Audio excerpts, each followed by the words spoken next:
इधर हनुमान जी महाराज जी लंकिनी को उद्धार करते हुए लंका में प्रवेश करने लगे। गोस्वामी बाबा लिखा, प्रवेश कीजिए सुमरी सब काजा, हृदय राखी कौशलपुरे राजा। हनुमान जी ने श्री राम का नाम लेकर लंका में प्रवेश किया महाराज जी, और लंका में प्रवेश करने के बाद हनुमान जी ने सीता माँ को ढूंढने लगे। लेकिन सीता माँ को ढूंढने के लिए हनुमान जी को रावण के भवन में प्रवेश करना पड़ा। और हनुमान जी जैसे रावण के भवन में प्रवेश किया महाराज जी, तो यहाँ गोस्वामी बाबा लिखा कि मंदिर मंदिर अप्रतिकर शोभा, देखे जहाँ यने गीत जोधा। अब ये का बात ये चौपाई से पता चलते हैं महाराज जी कि लंका में मंदिरों थे, लंका में मंदिरों थे महाराज जी, मंदिर थे लंका में, लेकिन लंका में मंदिर नहीं थे महाराज जी। तो निश्चर की नगरी है, तो मंदिर कहाँ से होगा। और ऐसे तो कहते हैं महाराज जी विभीषण जी का घर मंदिर है ना, लेकिन विभीषण जी के घर मंदिर कभी हुआ ही नहीं। गोस्वामी जी के लिखने पर विचार करिएगा तो विभीषण जी के घर मंदिर हुआ कहाँ। विभीषण जी के घर के बारे में गोस्वामी जी लिखा कि रामायुध अंकित गृह, शोभा बरनी न जाए, नव तुलसी के वृंद तहाँ, देखी हरसी कपीराया। अब विचार कर सकते हैं महाराज जी, महाराज जी विचार कर सकते हैं कि यहाँ लिखा रामायुध अंकित गृह। गृह का मतलब गिरी किसको कहते हैं महाराज जी, घर को, है ना। तो यहाँ लिखा रामायुध अंकित गृह, यानी विभीषण जी के गृह में घर की दीवार पर राम नाम शंख गदा पद्म चक्र धनुष बाण का चित्र था महाराज। तो यहाँ लिखा रामायुध अंकित गृह, शोभा बरनी न जाए, नव तुलसी के वृंद तहाँ, देखी हरसी कपीराया। तो विभीषण जी का घर मंदिर हुआ कहाँ महाराज। अगर विभीषण जी के घर मंदिर होते तो गोस्वामी जी लिखते रामायुध अंकित मंदिर, गिरी के जगह पर मंदिर लिखते, लेकिन यहाँ लिखा रामायुध अंकित गृह।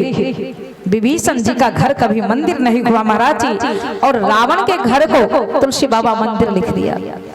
मंदिर मंदिर प्रतिकर शोधा, वो भी एक मंदिर नहीं डबल मंदिर लिखा था। मंदिर मंदिर डबल हुआ, मंदिर मंदिर प्रतिकर शोधा, देखे जहां तहां अनगित जो था।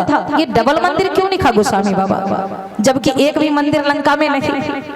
तो डबल मंदिर इसलिए लिखा महाराज जी क्या हनुमान जी के हृदय में सीताराम जी के वास है ना। मंदिर में किसके वास होते हैं, भगवान के। राम हो, कृष्ण हो, महादेव हो, सरस्वती, दुर्गा, काली, भगवती, मंदिर में सबके वास। तो हनुमान जी के हृदय में सीताराम जी के वास।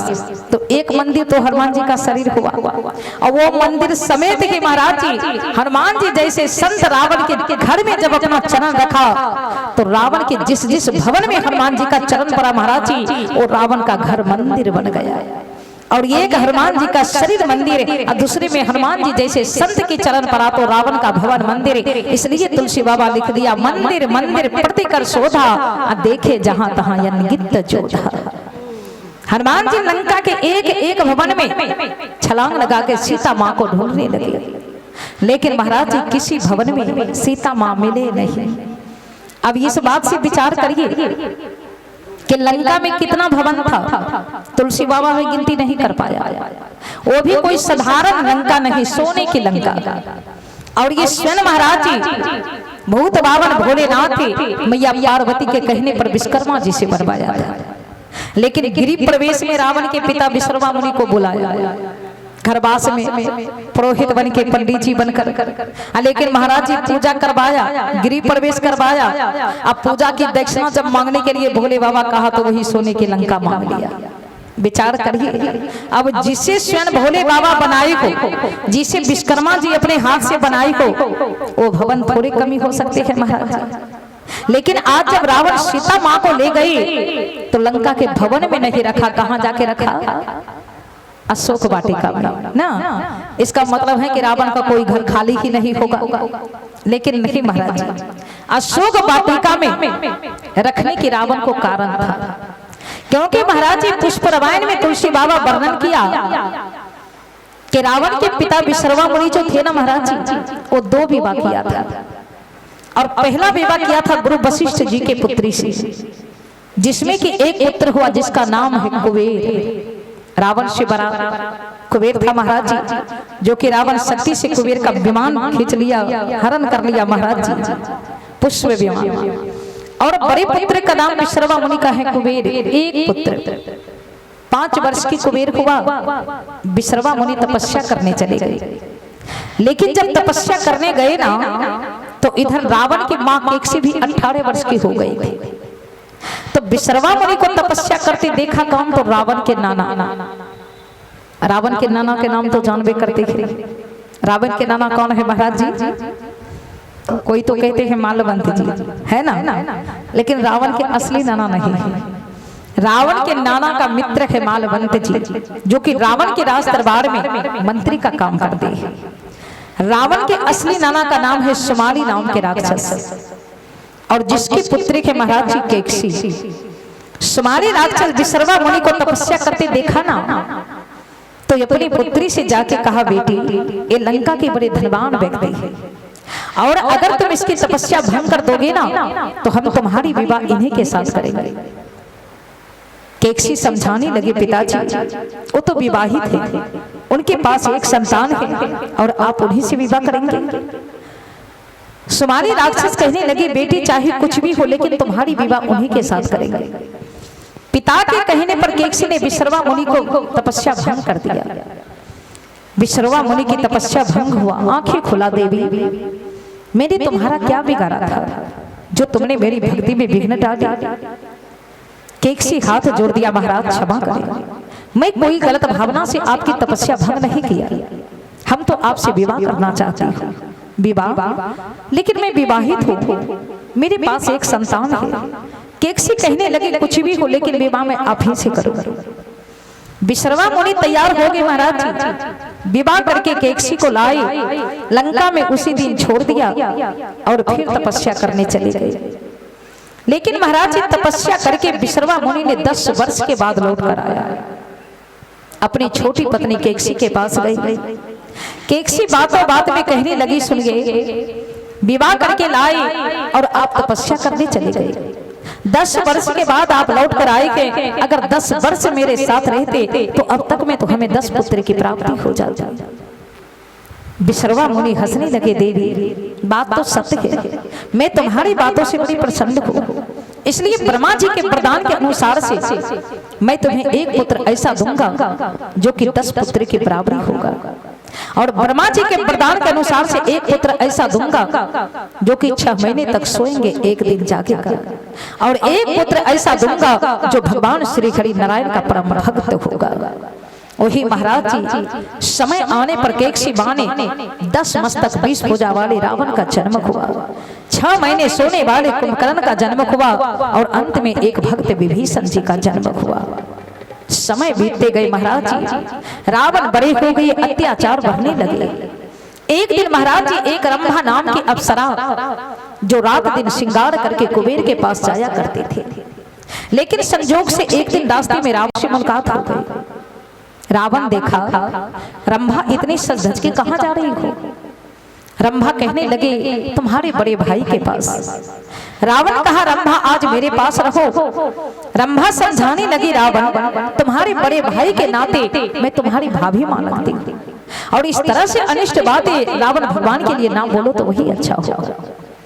लेकिन रावण माने नहीं महाराज जी, जबरदस्ती करके रंभा की सारी श्रृंगार को तोड़ फोड़ दिया।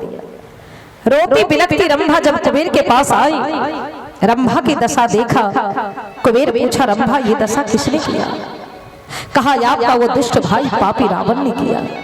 रावण मेरे नाम नहीं बताई, मैं सब कुछ बताई, लेकिन वो दुष्ट माने नहीं। ये सुनकर क्रोध आया कुबेर को महाराज जी, और क्रोध में आके कहा, रे दुष्ट पापी रावण, जब तुम अपनों को नहीं समझते हो तो पराये को क्या समझोगे? इसलिए दुष्ट, आज मैं तुम्हें श्राप देता हूँ कि आज के बाद अगर किसी पराई स्त्री को कुदृष्टि से देख लोगे तो तुम्हारे सर फटके 4 टुकड़े हो जाएंगे। बोलिए भक्त वत्सल भगवान की जय। लेकिन महाराज जी रावण तो त्रिकालदर्शी था ही, जिसके पास 6 शास्त्र 18 पुराण के ज्ञान को विद्वान तो था। जान गए कि मेरे बड़े भाई ने श्राप दिया था। उस दिन से रावण किसी पराई स्त्री को कुदृष्टि से देखना भूल गए। और आज जब सीता माँ को लंका ले गए ना महाराज जी, तो रावण मन में विचार किया कि अगर मैं माँ जानकी को लंका के भवन में रख देखूं तो ये तामसी शरीर, राक्षसी शरीर किसी दिन क्रोध में आकर अगर सीता जी की तरफ मैं दृष्टि से देख लूंगा तो मेरे सर फट के 4 टुकड़े हो जाएगा। इसलिए ना रहेगी बांस ना बाजेगी बांसुरी। श्राप के डर से रावण सीता माँ को अशोक वाटिका में जाके रखा महाराज जी। और सीता जी अगर लंका में सुरक्षित है, ये रावण की बुद्धिमानी है। और आप देखे होंगे टीवी सीरियल में कि जब जब रावण अशोक वाटिका जाते तो कभी अकेले नहीं, मर्यादा के साथ में हमेशा मंदोदरी को लेकर जाती महाराज जी। कभी रावण सीता जी के सामने अकेले नहीं गया। वो जानती थी कि जगदम्बा जननी है, अगर मैं इसे लंका नहीं लाऊंगी तो राक्षस कुल का कभी उद्धार नहीं होगी। और आज महाराज जी हनुमान जी लंका में ढूंढ रहे हैं सीता जी को, लेकिन किसी भवन में सीता जी मिले नहीं। हनुमान जी देखा एक भवन में बड़ी विचित्र नारी, देखने में अति सुंदर रूपवती महाराज और बड़ी गहरी नींद से सो रहे थे। माथे पर सिंदूर ज्योति प्रकाश दे रही थी। हनुमान जी देखकर विचार करने लगे, हम तो सुने हैं कि माँ सीता से संसार में कोई नारी सुंदर नहीं, लेकिन कहीं ये सीता माँ तो नहीं। विचार करते हुए हनुमान जी का विचार बदल गए, नहीं अगर माँ सीता होती तो शायद इतने गहरी नींद से नहीं सो पाता। ये माँ जानकी हो नहीं सकती, लेकिन इतना सुंदर नारी है कौन? महाराज जी वो सुंदर नारी है रावण के धर्म पत्नी मंदोदरी, देखने में अति सुंदर और एक नंबर की पतिव्रता।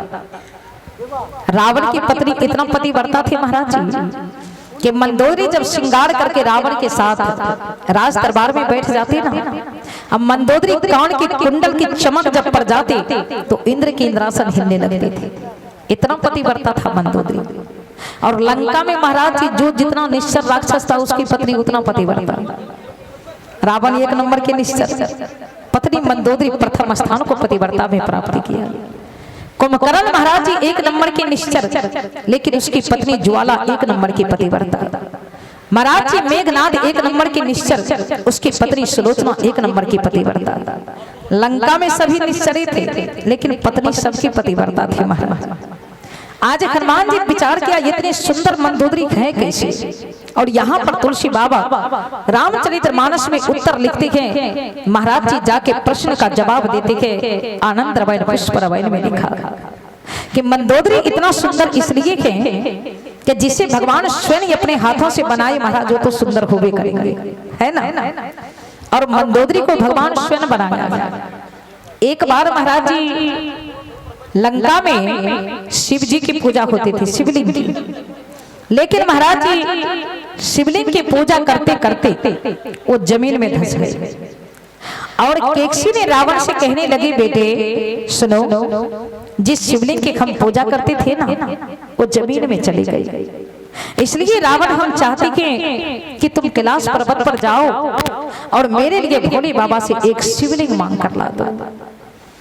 रावण चले महाराज जी माँ के कहने पर कैलाश पर्वत। यहाँ आया तो देखा शंकर जी तो समाधि में बैठे थे। अब रावण मन में विचार किया कि अगर मैं शंकर जी को समाधि तोड़ता हूँ तो कहीं शंकर जी के क्रोध में आके तीसरा नेत्र खुल जाएंगे तो कामदेव की तरह हमें जला के भस्म कर देंगे। इससे तो अच्छा होगा कि भोले बाबा को भक्ति ही करके मना लो। अब महाराज जी रावण मन में विचार किया और बैठ गई शंकर जी की भक्ति करने के लिए।